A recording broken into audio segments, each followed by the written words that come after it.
investments. Are we together up to there? Of all the things we mentioned there, how many are not tradable? How many, once you put your money, you wait for a certain period of time before making a decision on it? Tick that. No, shares is tradable. Unless you're buying an unlisted. Very good. Actually put shares, but private equity. Private equity shares. Hapa tu is the last one. And you tick it. It's not tradable. It's like SpaceX in the US. One of the companies owned by Tesla, by Elon Musk. It's not traded. So it has no vagaries of the market. Doesn't matter where the market goes. It's not tradable. In fact, put family bank shares to make more point. Put SACCO shares to make even a better point. Because you are all in them. Now, when there is a global shock in the markets, does it mean there is a global shock in the economy? Sometimes yes, sometimes no. Sometimes the global shock of the economy causes the global shocks in the markets. Like what we are having today is the global shock in the supply chain of fuel. Out of that, the fuel price goes up. So that is the production side of the economy literally. So it is the economy that is triggering signals in the market. But the others that just happen, let's say bubbles. A bubble happens because the markets have overheat. The companies are priced so high that it doesn't make sense. Let's say, tuanze kuziana hii maji kwa auction. Jiro waseme 100, na mimi niseme 200. Jiro waseme, lazima watu waone mimi ni mwanaume, 250. Then, these are the Jiro comes, 850. Now we all say, wacha apewe hiyo maji. But is that water worth the 850 shillings? That is how the markets work. So let's come here. One thing that is not tradable is the lot. 2 is privately held shares. The third one, SACCO shares. Please keep ticking. Bank deposit is not tradable. Mukikubaliana na bank unanilipa 8%, you are not going to trade it. Is that so? Even when you buy T-bills, but you are not trading them in the market, they can also pass as non-tradable. Most of them could, because it depends with your choice. Because already agreement, mumekubaliana na government, utanilipa 10% after a year. So wewe kama utaki stories za market, si unaenda nyumbani unagojea your 10%. So, wanasema MMF, but depends. That one is half-half. Or okay, we can put it. Now, what are the ones that get traded in the market? That your worth is determined daily. Shares is number 1. Forex. Gold. Oil. Very good. Commodities. Gold plus commodities. Crypto. Precisely. Now, if I hold land here in Ebu, 10 acres, and then you hold a 10% stake in Family Bank, which is not selling their shares in the NSC, and you are told that 10% is 2 billion shillings. Whether the market in Kenya goes down or up, do you get affected? Do you get affected? No, directly in your wealth. There's no effect. Is that so? Yes. Now, if Family Bank lists tomorrow, your 2 billion shillings, which was your worth in Family Bank, the share price goes down and it becomes 1 billion. Have you lost or not? Have you? Are you sure you have lost? Have you lost? Let's say talk on the basis of 2B. That's our base. So the valuation comes down to 1B. Have you lost? Okay, you want to use when you sell? No effect. Jiro, say something. If the company itself has no change, no effect. It's just the price. It's like if I have a goat, someone in the market says it's 10,000, it has 5,000, but my goat weighs 15 kg. The 15 kgs have not changed. You lose when you sell. Nataka tuulizane hii maswali. Yes, my brother. If I sell, when you sell in the market, Yes. at the prevailing market prices, Uh-huh. if you choose not to, Yes. you hold on. Yes. I'll give an example. I bought some shares back on Yes. I bought for 1%. Yes. And it is I put disposed. Okay. Now I bought the KPLC that was 1.5. Ooh. Please say that about especially the second one. Yes. Yeah, okay. Thank you. I'm saying about KPLC at 1.35. And then we are in group of accountants and they told them, it's 1.35. It's undervalued. Let's buy. We bought around 1,000. You bought how many? 1,000 shares. Yes. And I just said, let it be. Today is around 17 shillings. So if I decide to dispose, I have more value because it's my decision to dispose. Yes. But if you don't dispose, you don't lose. Higher. That's a good point. And that's why I want us to conclude it. The reason why you are saying your lot in Apple has not lost value, and the reason why your family bank shares has not lost value, and the reason why your SACCO shares purportedly have not lost value, is it a matter of losing value or is it a matter of illiquidity?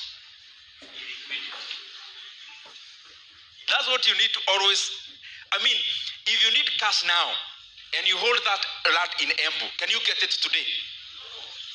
So, when now you see when the markets are volatile, the thing you have to keep on asking yourself, that lot you have in Kitegera, do you call your lot agent every day to ask about the price of lot in Kitegera? Then why are you calling your stockbroker every day because there is Iran? Why? Now, that is where the opportunities come in. Value investing is looking at parameters that I'm buying a company cheaply. When I buy a company cheaply, I don't care whether the share price goes down. In fact, I care more when it goes down because it gives me value to buy a bigger stake. So, when you do your math, and I'm summarizing, take for example in Kenya today, and I'm being very frank. If you have 1 million shillings today in Kenya, and we can all agree, Jerry bought shares after Mombasa, some of you bought, the ones we talked with, no one has lost money even after Iran. No one. So what does that tell you? That yes, the graph may be this way sometimes, but it's usually this way as it goes up. How comes even after the Dow Jones are down to 45,000 in the US, how comes they are still higher than during Corona peak, before Corona peak? How comes? Because even after the collapse after Corona, the markets have a way of dusting themselves off and also continuing with safari. Because many companies evolve in terms of growing. As the global economic grows, as the population grows, naturally, for example, Coca-Cola, they'll sell more Coca-Cola to more people. That's the mentality you always have to have. So this is the time for you to use your CPA even better. If I had 1 million shillings today, around this time, if I had land, if I had fixed deposit, if I had government instruments, I would sell them tomorrow, on Monday. I would sell them and first of all, hold some cash a little bit. And hope and wish the NSC will still go down next week. Still, I'm holding shares. I'm not saying I've sold what I have. I will hold what I have in the stock market. But believe you me, I will dispose, fixed deposit, liquidate cash. If somebody would buy my land, I would sell it. If somebody would buy my unlisted shares, I would sell them. Why? They have not been affected by the noise of the market. They've not been affected. But there is a lot of value in the market that has been affected by the noise. This good cow, ambayo bado maziwa inatoa ile ile, lakini imechafuliwa na imerara kwa, cow shed. So hiyo ng'ombe imerara ikapata uchafu. So ikatoka nje, kila mtu anasema, "Hey, ng'ombe nayo sikioshwa kwanza kabla ya kuletwa soko. Mimi ningetaka kununua hiyo haijaoshwa. Because a gallon of water will be so cheap for me." So utapata ng'ombe ya 70,000 just because it is dirty. Kila mtu haitaki. Anataka, anasema, "Hey, mimi wacha ni kale kameoshwa kamepakwa mafuta ndio unataka." This is the time in the global economy, and you can write this. Tutakumbushana baadaye. This is the time that will make people more wealthy, not even the previous times. And by the way, the hope is bado effect ya market ikuwe prolonged kidogo, so that hii equity ilikuwa 80, mi hata ikikuja 70, can I tell you, even at 100 it is still cheap. Even at 80 it is still cheap. At 70 it is still cheap. But hata ikikuja 10, the better for me as a buyer. But is there that chance? I doubt. Now, how do you evaluate now all that? Because I can tell you, when the market affects a company, that's the best time to buy them. Not in the good way, but in a bad way. Especially when there is no fundamental change in the company. Take banking in Kenya. The only risk that could be in banking is forex. But who is more creative than a bank in this region? When the dollar goes to 200, they are still in money. When there is volatility in the exchange rate, they are still making money. When the interest rate is 0, they are still making money, because their money is in margins. Whether the CPR rate is 4, their money is in margins. Whether it is 20%, their money is in margin. So you are here telling me that Equity Bank made 75.5 billion shillings. 75.5 billion shillings. And because of Iran, so the share price comes down, and the company made a 52% jump in profit, and you are telling me to sell the shares. I think the question should be, how can I add more? So KCB is the same scenario. We are here talking about Safaricom. Their first half profitability was up 50%. Just because of Iran, and there is a shock. Somebody is already calling, "Hey, uza na 28 haraka haraka." Ate hiyo Equity iko gapi leo 70, uza kabla ifike 60. I see some decision making we can improve on there. How is the globe like? The capital markets, the stock markets in the world. I'll just use P/E ratio. US currently, the P/E ratio of all the listed companies in the US is 27 years. The P/E ratio in South Korea is like 17 years. The P/E ratio in Nigeria is 11 years. The P/E ratio in Johannesburg Stock Exchange is like 15 years. The P/E ratio in the Kenyan market is 5.7 years on average. But the most lower one is even local banks. P/E ratio of KCB Bank. Tunafanya hii hesabu kama ni kitu gumu sana. Market cap of KCB, let's say, is 220 billion shillings today. A company making 68 billion, at around it off to 70.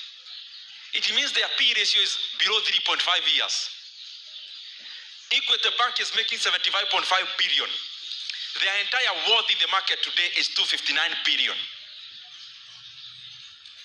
I am scratching my head to see any other better investment there is anywhere in the world.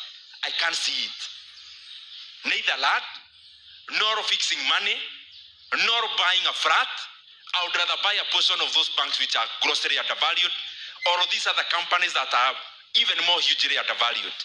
And the better for the buyers, if the market still gets affected continuously by the instability. For the buyers, it will be a field day. But even for the holders, which value have you lost by holding a bank trading at 0.5 to book value. Your concern should only be in the market if the market is providing cheaper opportunities for you to buy. It should not be about you panicking to sell what you are holding because the value is still the same value you did your analysis with. Are we together? I want to edit there. And as I edit there, remember again, for you who have not bought, who is not participating in the NSC, the best opportunity is around now. I'm not saying at Monday, but around this period. I don't think there'll be a better period for the next few years other than around this period, when you are getting things cheaper for basically no apparent reason. So I want to end it there. I can take a few questions. Thank you very much.